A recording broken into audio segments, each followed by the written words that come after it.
Sana na asante sana, karibu kwenye The Big Agenda usiku wa leo. Nilikuwa nimewakumbuka sana wakati ule takriban wiki nzima hapa sikuwepo, alikuwepo kaka yangu Bernard James, basi kuhakikisha shughuli inakwenda, lakini naye afya yake imekuwa taflani hivi kidogo, na mtakia kila laheri angalau kuhakikisha basi afya yake inarejea vyema. Mimi naitwa Nyanda, niko hapa mpaka saa 4 na dakika 30 kwa saa za Afrika Mashariki, na leo tunajikita kuitazama Afrika kwa ujumla wake. Afrika na rasilimali zake ilizonazo.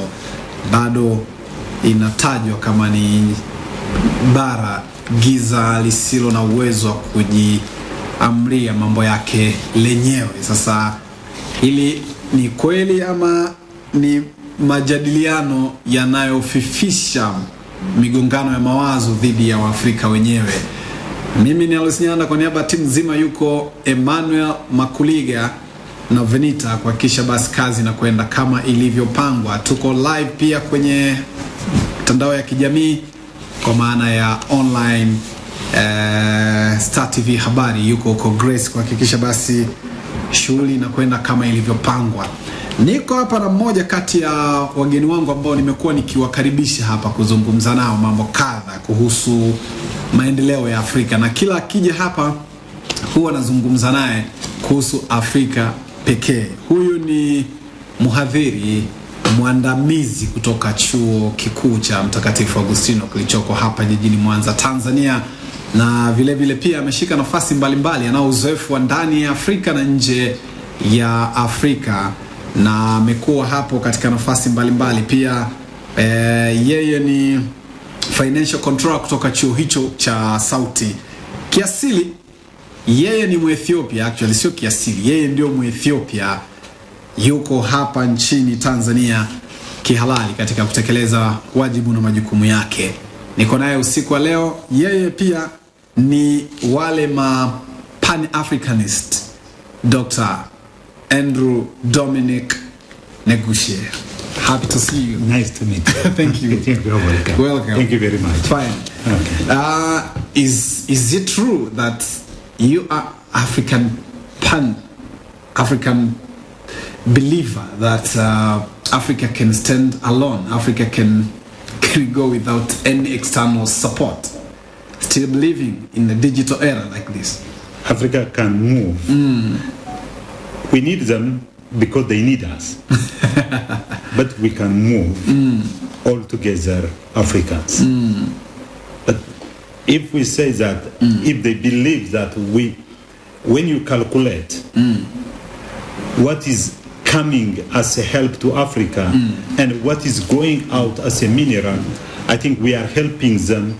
They are not helping us. And therefore we have to compare it. Maybe they give you with a spoon, and they are taking it with a zapper, big one. Therefore, we are the one who help them. They are not the one who help us. Therefore, they are coming because they need us. Therefore, if we are strong, we can survive. Okay. And we can move, and we can go very far. Okay, I'll be a translator too, because most of Tanzanians, and especially on my program, they are watching from different part of the country. Okay. Dr. Naamini yeye ni wale pan-Africanist, wale wanaoamini kwenye Afrika inaweza kwenda bila kutegemea mtu yoyote, na anasema tunawahitaji kwa sababu wanatuhitaji. Lakini Afrika inaweza kusonga bila tatizo lolote. If Africa can move, why is still static with a lot of natural resources? This is because You believe that Africa has started? Africa it's firm and is not moving. It moved, but it's not as expected as what has to be, because there is a problem of mind colonization and the problem of not believing in Africa themselves. And because of believing on the propaganda of the others that they are incapable. I can give you an example. When you say it's African time, When we are having an appointment, we say the African time. What does it mean? All Africa means they are late? It's not true. Means all the Europeans, they are respecting time? It's not all. Therefore, we ourselves, we are not believing in ourselves. That is the key problem. Africa has to believe that capable can move. But the problem now, we believe that we cannot move without the help of them. That is the key issue. Therefore, the African, they have to believe that capable, they have to believe that they can do things and not taking the negative part, what is propagated by the other people. Who's going to be a champion of all that? First of all, it has to be education. But unfortunately, the current education system is a colonized. They brought it in Africa. Yes. Of course, how can you do that while curriculum are the same with the colonial Here, it's necessary to decolonize how the curriculum. How do you do that? Decolonize do you have the those mind. people? Do you have those people who can change the mentality of having a new curriculum of African development? There are the people, but they are afraid sometimes. They are not courageous to say that this is, we have to change and we have to move. They are afraid. That is the problem. Now these people, those who have the decolonized mind, they have to help to decolonize other Africans from their colonized mind. And they have to decolonize the curriculum. Our curriculum is prepared to remain African, not to think. And the teaching and learning system is African, not to think, only to memorize. Now, we have to decolonize, and we have to help African to think and to use their mind, not to copy and paste. Okay. To remain original. Dr. Andrea Dominic Negusie, yeye anaamini, anasema kwamba kwanza Afrika inaweza kujipigia hatua kubwa yenyewe katika kuhakikisha kwanza inaanza kutatua matatizo yake kwa kubadilisha mfumo wa kielimu, ambao huu mfumo wa kielimu tulionao bado ni wa kikoloni ambao wakoloni waliuleta.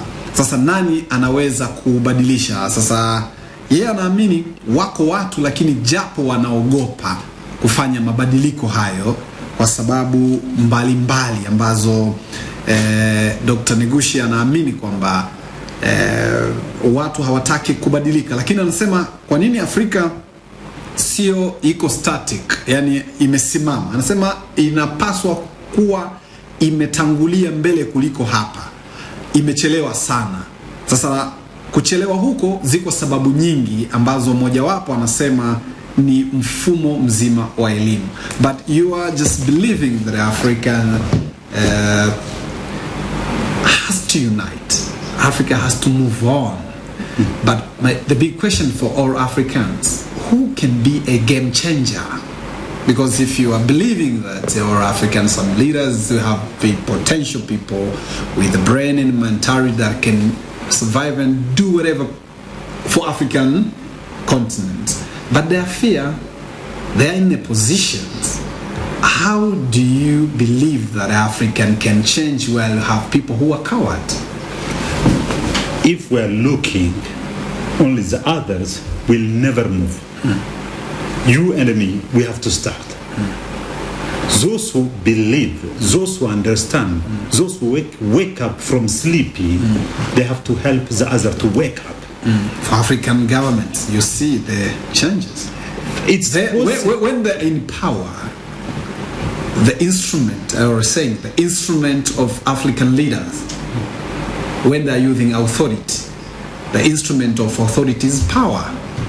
They are not using knowledge, skills, and attitude. Do you have those people in power who can use brain, knowledge, skills, and attitude to change the mood of Africa? We cannot say they are not. They are there. maybe they didn't get a chance to express, or maybe they are afraid of the circumstance and they keep quiet. Maybe they don't know that they know.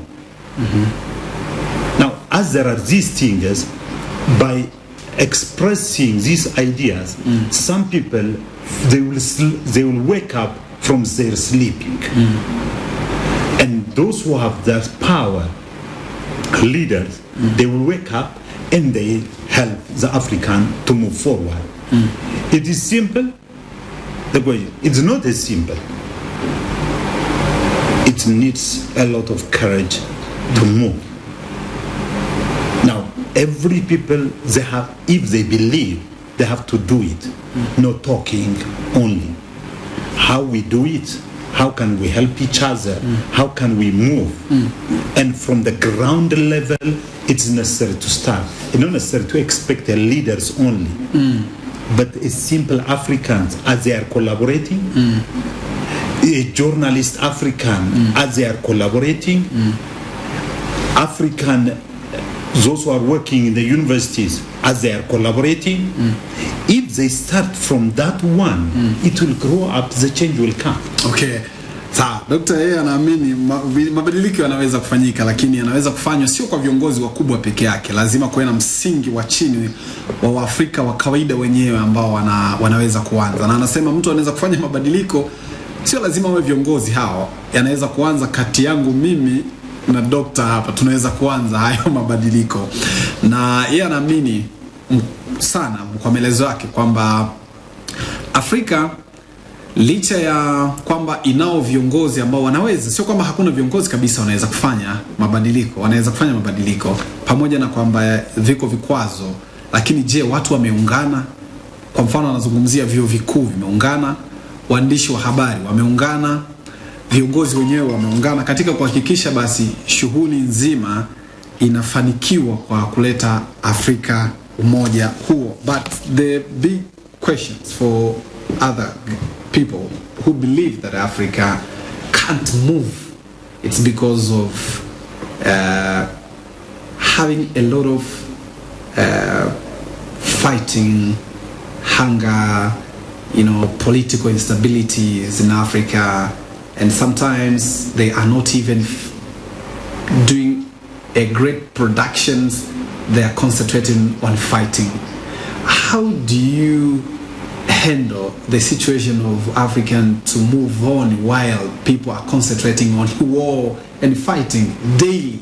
Go Central Republic of Congo, in your country, northern part of Ethiopian people fighting daily, as you can see a Tigray. How do you say people can settle and starting making a great production while people fighting daily, Doctor? This one, when it comes fighting, the problem is the African. Those don't use their mind, but they use their stomach.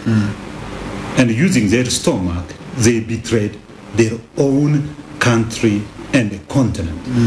Because they are receiving $1 and they betray their country. But if the African, they give a priority for their own nation, for their own continent, they cannot fight. All the fight in Africa, the source is not Africa. The source is somewhere else. How? Not Africa, not to develop. If Africa develop, and if in Africa there is no war, Africa will develop and stand. The Western... Why fighting? Why fighting? Because they fight because they are receiving $1, and therefore they fight each other like that. They will not develop. If they don't develop, where there is fight, the other, they are taking your resource the way they like. With examples, maybe let's talk about Ethiopian, especially the northern part of Ethiopia. Is the problem of dollars, you say it also? Yes. How? Because the northern part of Ethiopia, it's not a two different country. It's one country. it's not the problem of the citizen. It is the problem of few people, those who have trust of power. When they lost the power. But people saying there is a liberal people. No.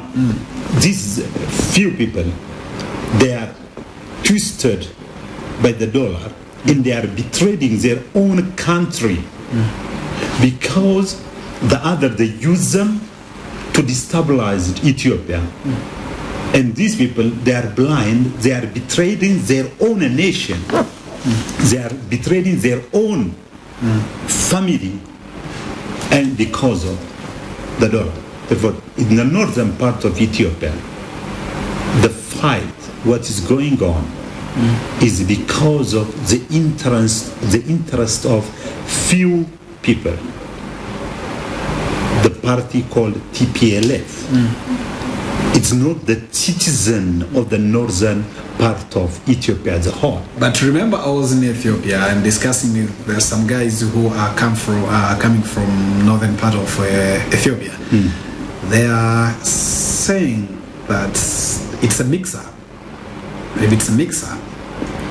The mix-up, when some people, they follow the others because of the propaganda of them journalists. Who is propagating it? The propagating. Who?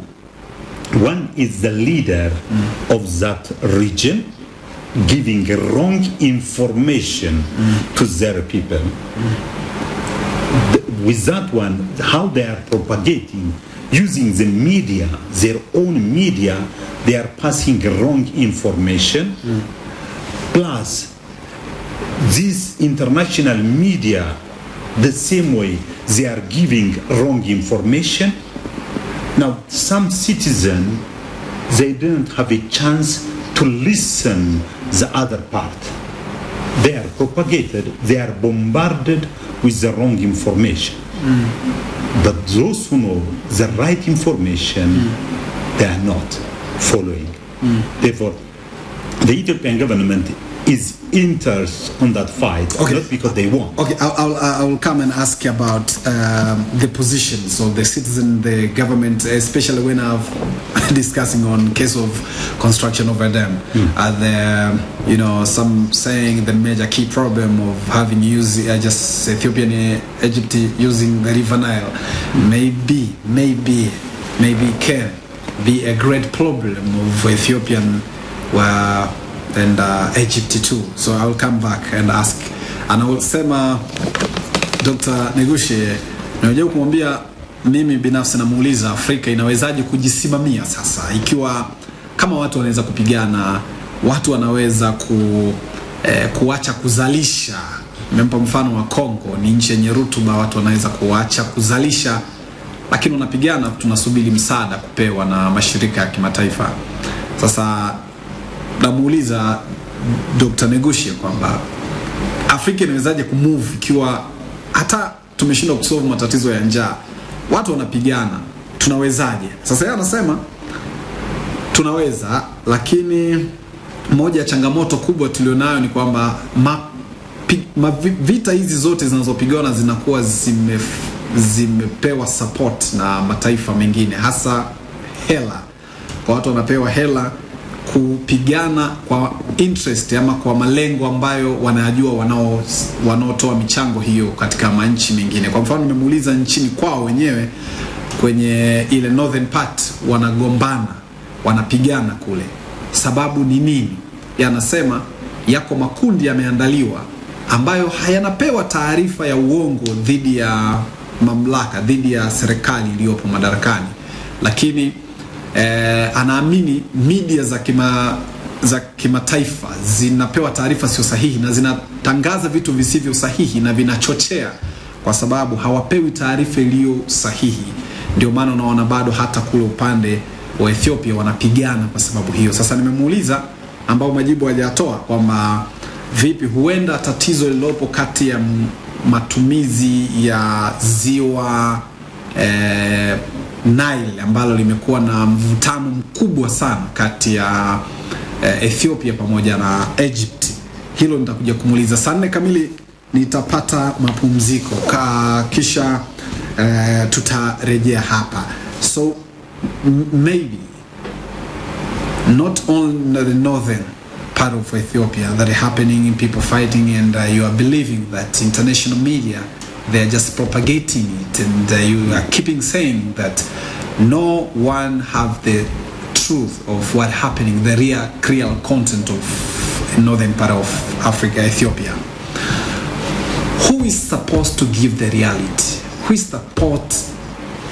is the responsible to say the truth of what happening in northern part of Ethiopia? Is only the Ethiopian government? Is only African media? Is citizen of Ethiopians? Or who is the responsible? First of all, the responsible person to give the exact information is the one who see the truth. Who? If we take the government, see the truth, and he will give information. The journalists, they know the truth, but they betrayed because they are giving dollar. Why do you believe journalists, they are given money, they are corrupt on the case of northern part of Ethiopian conflict? I don't believe, but I see it. How do you see? Because maybe it's allegations. How? Very interesting. I'm a journalist. Yeah. That's all very interesting. Because it is simple. You can see it in the media, that internet, YouTube. You will have two different information. If you have two different information, obviously one is giving wrong information without any discussion. Now, the other thing is, when some years ago, when it happened, the fight, when they say that the terrorists, they are to control the capital city, and even the embassy, they say that use their people, they have to leave. American embassy, many Europeans, they say that they have to leave their citizens the country because they are controlling the capital city. But it passed now 3 years. But the embassy, it is there. What they are doing. Now, what the information they pass, clearly it will tell you it's fake. If they control it, but until now it's 3 years past. Therefore, the journalists, they have to tell the truth, and they have to be a professional. I think for some, I'm not saying that all, some they miss ethics, professional ethics. And especially when you see the Western media, when they are talking about Africa, they talk negative. When they talk about themselves as positive, does it mean African doesn't have any positive things? They cannot mention that one. Therefore, here we have to see that Africa needs African journalists. African story has to be narrated by Africa. If you can't even handle your own government budget, how do you do that? It's possible. And now the government budget may not handle because the citizen also, what they have to contribute to the government, they have to be honest and contribute. Those who have rich people, what they have to pay tax, they are not paying. With the corrupt system, they pay less. They have to be honest. What they have to pay to the government to stand, need money. To get money, the people, they have to pay what they have to pay. There they can help each other, especially those who have a lot of money. They have to be honest to help the government to move and cover agenda. Dr. Negusie, niko naye hapa. Alea naamini kwanza watu wakiacha ujanja anasema kuhusu hata kuzisaidia serikali nyingi za Kiafrika, hata bajeti zake haziwezi kujisimamia zenyewe kwa 100%. Kwa hiyo hii ni kutokana na ujanja wa watu kutoa hata kulipa kodi ili serikali ziweze kujiendesha. Na naamini kwamba African media lazima zifanye kazi kwa kuzingatia maadili waache hii kupewa chochote, kwa sababu ukipewa chochote unapotosha habari kubwa na yenye uhakika kuhusiana na vyote vinavyoendelea kuhusu Afrika kwa ujumla. Anaitwa Dr. Andrea Dominic Negusie, niko naye hapa. Mimi pia nilipata fursa ya kwenda Ethiopia. Taonyesha baadaye kidogo, baada ya matangazo saa 4 kamili nitakuwa na tangazo hapa, lakini watu wengi wanatoa maoni hapa. Deo, one of our students from Sauti, Deodatus Maleseli. Kuna watu wanataka kuchangia hapa. Mwingine anasema Ethiopia ilijitawala yenyewe na ilishindwa kutawaliwa. Labda hiyo ndio inaosababisha wajitofautisha na mataifa mengine, that you have never been colonized. That's what maybe gives you to be unique compared to other African countries. Is that can be a major reasons for not being colonized? Not be colonized, it helped Ethiopia. But to have a confidence. One thing is, maybe you saw it, I think about the Nile River also. I'll come back to that. That one now. Have the package questions to that, yes. Now, that can give you a confidence to talk. Because you don't have read. But sometimes when past the colonization, they damaged a lot of cultural issues. Now you have to recover. But if you see Ethiopia, the cultural issue, it is there. The characters, what they are using, we don't use ABCD. There is. The dressing style is different. You went and you saw even the food type is different. It keeps its originality. For example, a few days ago, it celebrated New Year's, while the others celebrate. Now, not colonized, it keeps the identity, one. The second thing is it gives confidence. But it does not mean that those colonized, they don't have confidence. It is necessary to regenerate and to maintain its own cultural identity, that the good culture has to be kept.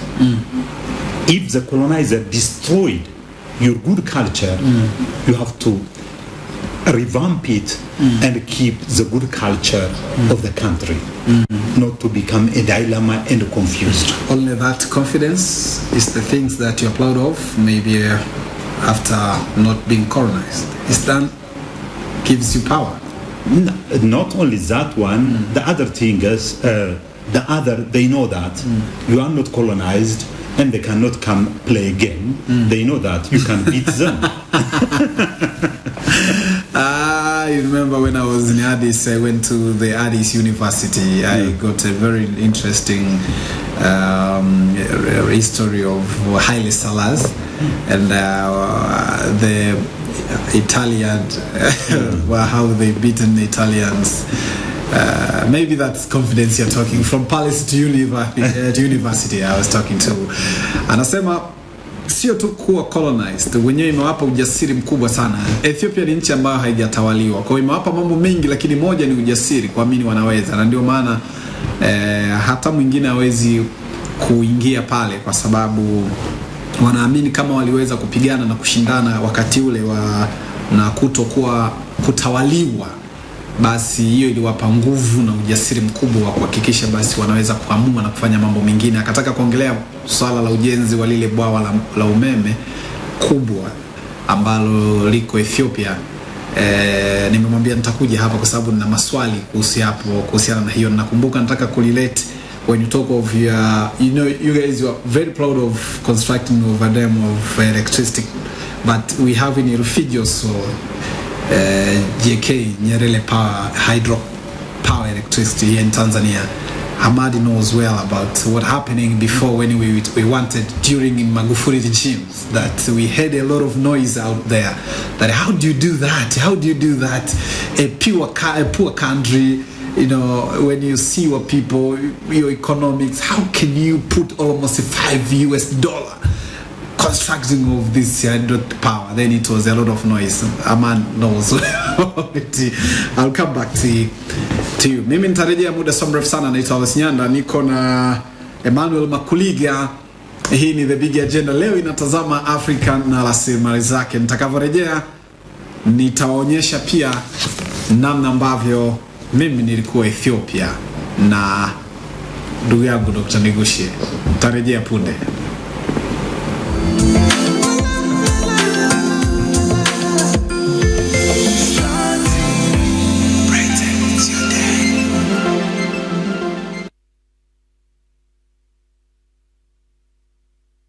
Ndivyo unavyoweza kucheza pakua. Ingia kwenye menyu ya malipo kupitia simu yako ya mkononi, kisha chagua lipia bili. Kwenye namba ya kampuni weka 553111. Kumbukumbu namba ni 555 au andika RFA. Kiasi weka shilingi 1000 tu. Pakua mkwanja bwelele, wewe tu.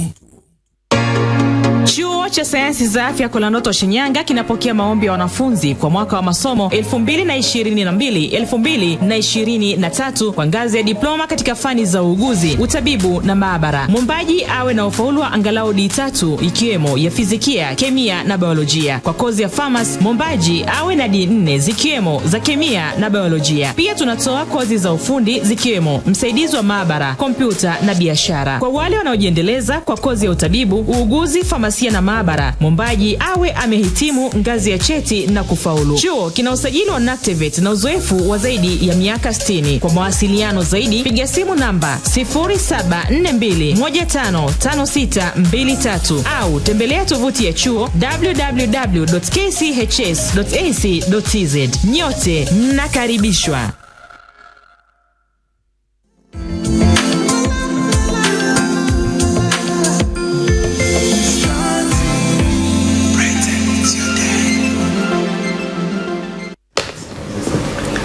Asante sana na tumerejea tena, karibu sana. Hii ni The Big Agenda. Afrika na rasilimali zake zinaweza kulikomboa bara la Afrika.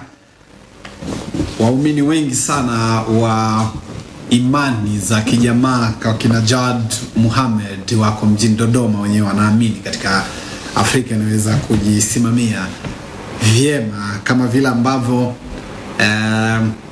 Negusie anaamini. Mimi nilikwenda Ethiopia pia. I was in Ethiopia too. Last time I remember Ahmadi said, "Are you in Ethiopia?" Yeah, of course. Then I'll take him to. Yes. So I'll take him to Ethiopia.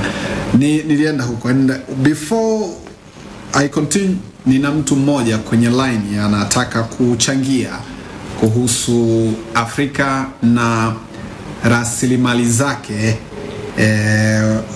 Huyu ni ndugu Stanislaus Maguta. Yes. Welcome, Stanislaus Maguta. Okay, thank you very much, Mr. Nyanda. Yes, are you aware with the content on here, right? Of course, yes, I'm really aware, and actually I want to share my view with the guest for the Big Agenda today. Okay. So I want to let him know that European and Western countries, they don't want to see Africa is moving on. By so doing, you can see that European and Western countries, they have been forcing African countries to accept loans or to borrow money. If you borrow money and you are in my debt, I can control you. And they have been thinking that Africa should be keep on producing as the manufacturer or what they call material producers and not manufacturer. So Western powers and the European Union, they are trying to give grants and aid to every country to keep on doing what they are doing. So they don't want to see Africa is moving on. And another thing you can see, Mr. Nyanda, there are so-called evil creatures like IMF and the World Bank. They are giving money to African countries, but with a very difficult conditions. you get me, Mr. Yanda. Okay, I understand. So maybe the problem of how to utilize the resources, maybe that's all people, African governments, they are borrowing maybe money from international monetary funds. Maybe that can be a challenge. Yeah, of course, it is a challenge. Listen, IMF and World Bank and the other called the institution or borrowers' money, they have been controlled by Western powers. There are some instructions that to give money to African countries to keep on doing what they are doing. They think that Africa, their destiny is to remain as the raw material producers. So if you don't have so we called a powerful leader, a patriotic leader who can stand on his own and say, now it is enough, it's enough. Africa will continue to be spoiled, and many of the resources will not even utilize to their citizens, because these white people, actually, they don't like and they don't want to see Africa is moving. Okay. Okay, one of the good examples, there is a news which has been aired by the BBC, I think it was today or I think last evening. European Parliament has been taking an amendment that Tanzania and Uganda, they have to stop to continue with the pipe gas project which has been underway. So you can see, Mr. Nyanda, there is a problem that African leaders, they think they have to think on their own, to stand on their own, rather than keep on borrowing money, lending loans from other evil creatures. So if you are in debt, they can control you. That is the reality, Mr. Nyanda. Thank you, Mr. Stanislaus Maguta. Where you calling from?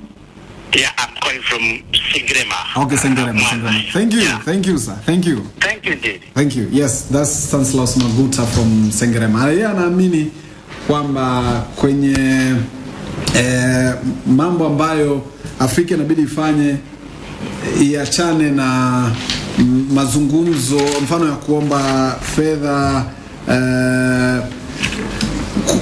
kwa mfano wanaomba hela, viongozi wa Afrika na serikali zao zinaomba mikopo katika nchi, na anaamini Stanislaus Maguta katika maelezo yake kwamba nchi za Kiafrika zinavyoomba, kwa maana ya Ulaya, wale wakiwapa fedha inakuwa rahisi zaidi kwa control, kwamba nimekupa hela, una deni langu, sasa huna ujanja wowote, inabidi ukubaliane. Na yakatoa mfano mwingine huu wa namna ambavyo sasa gesi iko kwenye utekelezaji, lakini tayari serikali za Ulaya kule zinasema angalau Tanzania na Uganda watulie kwanza, waachane na hiyo biashara. Sasa unaweza kujikuta hata nchi za Kiafrika zikaacha kweli. Kwa mfano Tanzania inaweza kujikuta ikaacha kweli, au Uganda ikaacha kweli, kwa sababu anaweza kuwa na masharti kwenye hilo. Are you agree with the Stanislaus argument? 100% I agree. He's right. 100%. The thing is, this giving aid and taking loan to keep you under. African, they divided us in the office. Not the people, they are divided. Africa, they have to create, as we are the same, United Nation of Africa. African, they have to wake up. One.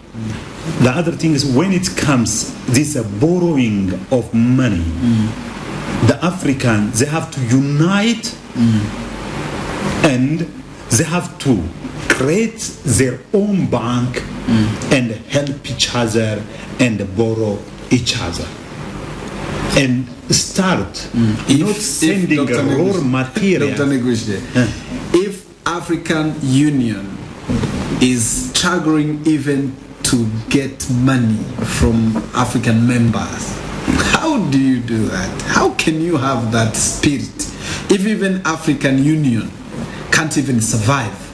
African Union can survive. Only African Union, they don't they may have a problem maybe when they want to live too much luxury life without working. They have to work. Thank you. And they have to dedicate, and they have to save, and they have to help each other. The problem is helping each other. Not to help each other, they divided us. But if African countries, they help each other, they will unite everything. Everything is here. And instead of sending raw material, but finished material, they have to sell. Tanzania has gold. It's not necessary to send the raw material, but the finished, it has to be finished here. They have to buy what is finished. Sawa. Dr. Negusie, it's a rocket store for Africa. African continent. Nilienda Ethiopia na hii ni sehemu cha kabla sija kuuliza kuhusu ujenzi wa hilo bwawa ambalo linajengwa Ethiopia, ambalo limeleta mjadiliano makali na makubwa sana kwa Afrika. Ni wakati gani Afrika inaweza ikatumia rasilimali zake wenyewe? Inakuwaje wenyewe tunagombania mali wenyewe? Kwa nini hatukubaliani? Tarejea baada ya kuona hii ni sehemu fupi sana ya ziara yangu kwa Ethiopia.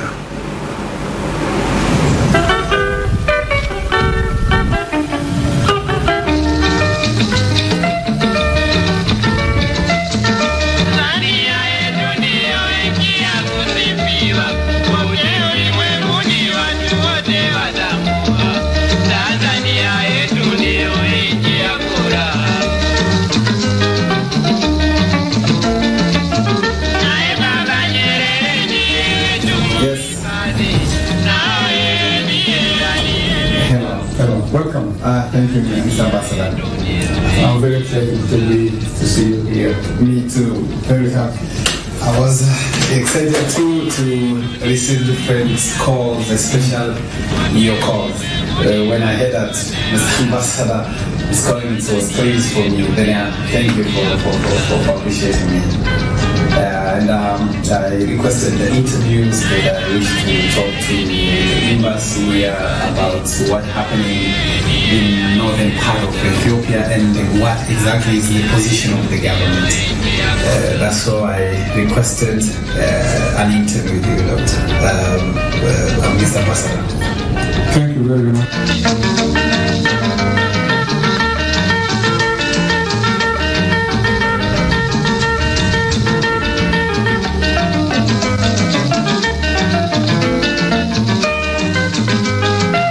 To give us his perspective on this floor. Welcome Mr. Ajenda to give us your useful perspective.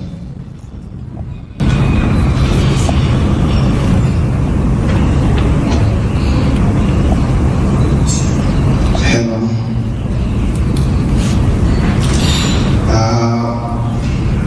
As we said, I'm Ajenda from Tanzania, working with Sahara Media Group, starting in Africa.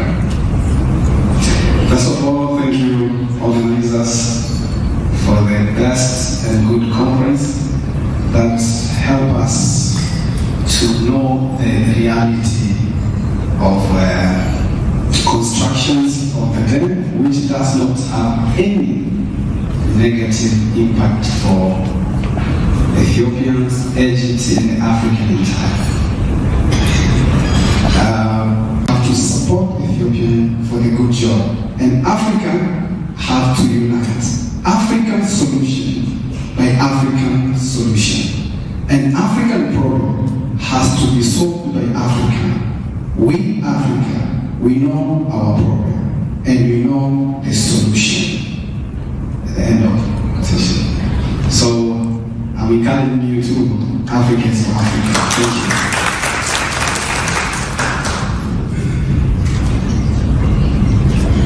Thank you very much, Mr. Ajenda, as a journalist from Tanzania, giving us his perspective, particularly pertaining to media ethics and how.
that was my tour at Addis, Ethiopia, na nilienda huko na nilishuhudia mambo mengi. Moja hapo ni pamoja na nilifanikiwa kushiriki mjadala kuhusu matumizi ya hizo Afrika, rasilimali za Afrika, hasa ujenzi wa hilo bwawa la Ethiopia.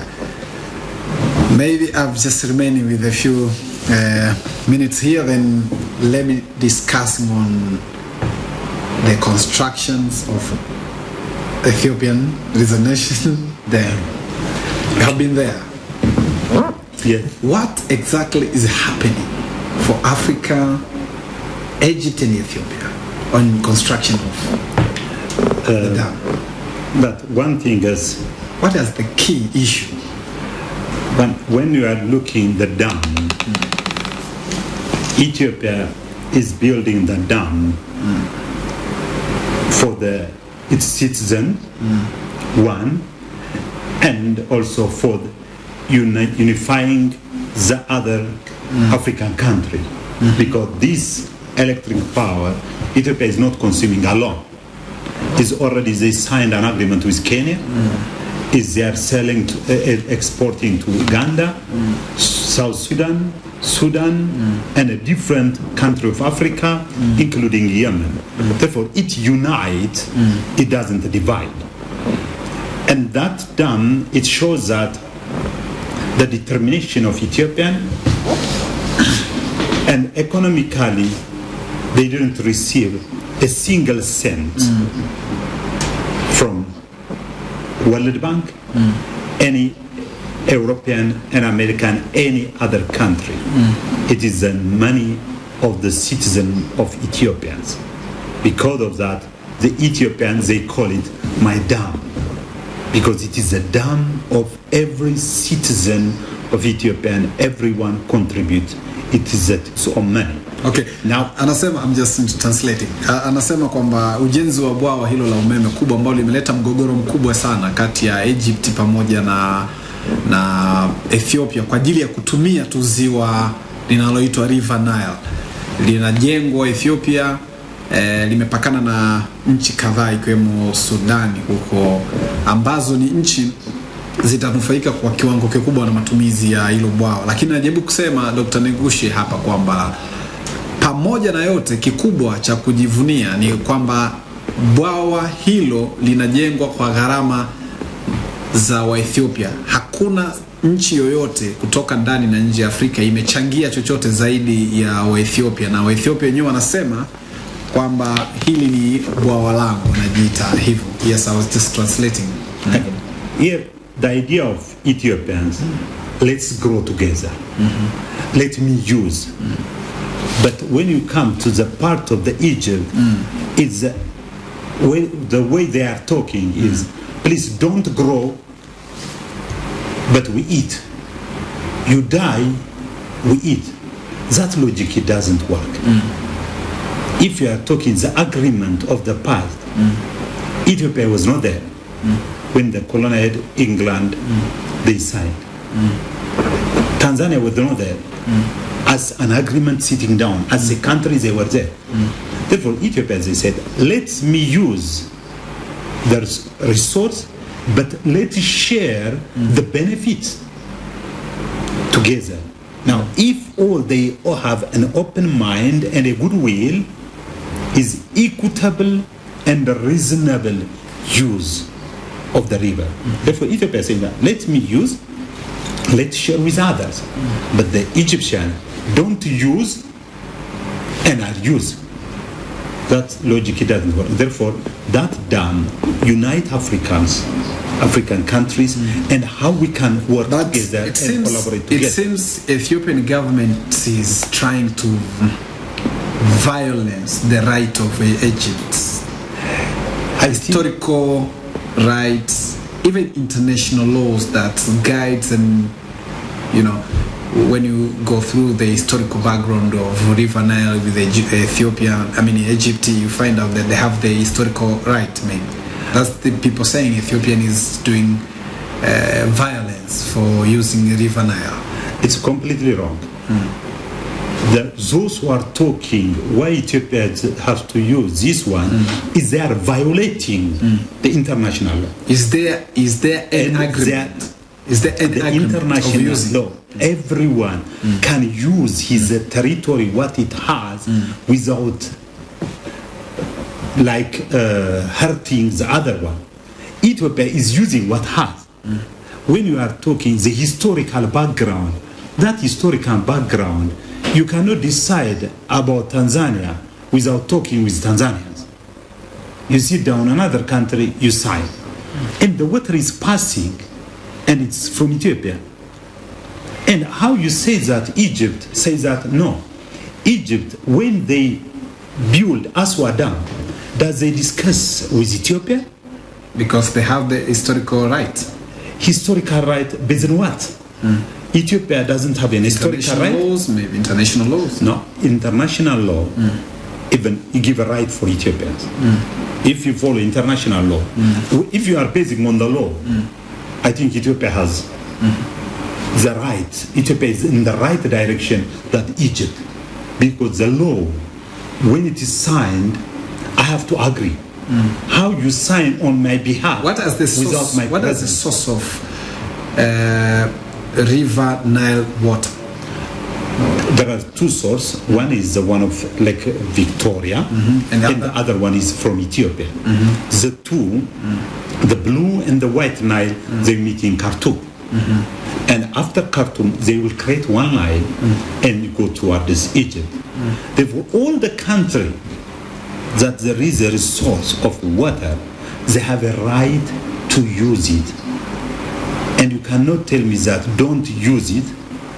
You watch it and worship it, but I can use it. Okay, anasema pamoja na kwamba inaonekana ziko hizo kwamba wana hiyo haki ya kihistoria kuhusu mto huo, lakini bado na wenyewe wa Ethiopia wana haki hiyo. Kwa mgogoro unaotokea ni kuto kukubaliana.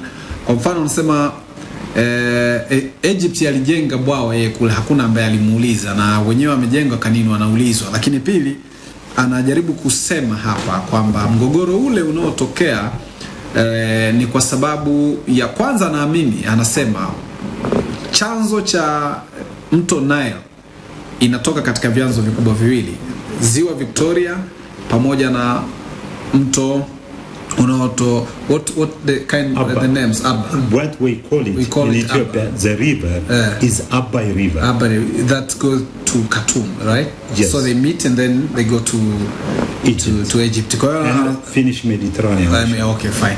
Kwa hiyo anajaribu kuonyesha kwamba hata hiyo River Nile yenyewe chanzo cha maji yake yanatoka katika maeneo mawili. Kuna chanzo kingine kinatoka Ethiopia, kingine kinatoka ziwa Victoria, na wanaenda kukutana Khartoum, wanakwenda Ethiopia, Egypt, and then mpaka bahari ya Mediterranean, huko maji yanaenda kumwagika huko. Kwa hiyo anasema hata wao wana haki za kisheria kutumia maji hayo kujenga bwawa hilo. Maybe the problem is there any negative impact? That's why Egypt is protecting their rights, their people, and their natural resources.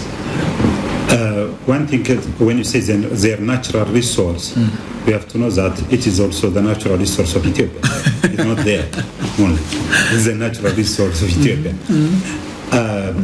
It doesn't have any negative impact.